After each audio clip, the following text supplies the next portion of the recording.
মহাভারতের বিস্তীর্ণ কাহিনীতে একলব্যের গল্পটি যেমন বেদনার, তেমনি ত্যাগেরও। একলব্য ছিল নিষাদ রাজ হিরণ্যধনুর পুত্র, একজন বনের ছেলে, কিন্তু স্বপ্ন ছিল মহাবীর ধনুর্ধর হওয়ার। সে শুনেছিল মহারথী দ্রোণাচার্য হলেন পৃথিবীর শ্রেষ্ঠ অস্ত্রবিদ্যা শিক্ষক। একলব্য দূর বনের পথ পেরিয়ে হস্তিনাপুরে পৌঁছায়। মাথা নত করে অনুরোধ করে বললেন, গুরুদেব, আমাকে আপনার শিষ্য করে নিন। আমি বিশ্বের শ্রেষ্ঠ ধনুর্ধর হব। গুরু দ্রোণাচার্য একলব্যকে বললে, আমি শুধু রাজপুত্র ও ক্ষত্রিয়দের শিক্ষা দিই, তুমি রাজকুলের যোগ্য নও। অপমানিত একলব্য কিছুই বলল না, তবে ঠিক করল যে গুরু আমাকে অস্বীকার করলেন, আমি তাকে হৃদয়ের গুরু বানাব। সে বনে ফিরে এসে দ্রোণাচার্যের মাটির মূর্তি গড়ে নিল। প্রতিদিন ভোরে উঠে মূর্তির সামনে দাঁড়িয়ে অনুশীলন করত। ধনুক, তীর, কৌশল, অন্তহীন পরিশ্রম।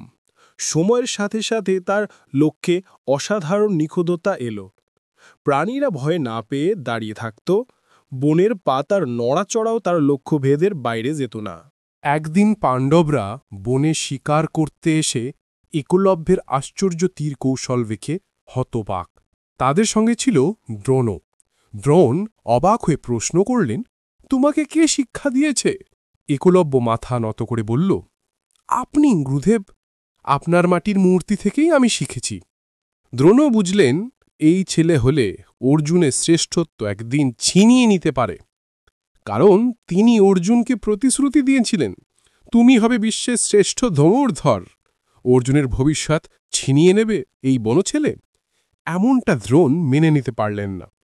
তিনি গুরুদক্ষিণা চাইলেন, এমন কিছু যা একলব্যের সব সাফল্য মুছে দেবে।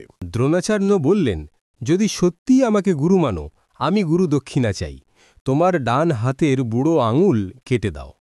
একলব্য এক মুহূর্ত দেরি না করে হাসি মুখে নিজের বুড়ো আঙুল কেটে দ্রোণের পায়ে রেখে দিল। রক্তে ভিজে গেল বনভূমি, কিন্তু মুখে ছিল তৃপ্তি। আজীবন আপনিই আমার গুরু থাকবেন। এই ত্যাগের মধ্যেই একলব্য অমর।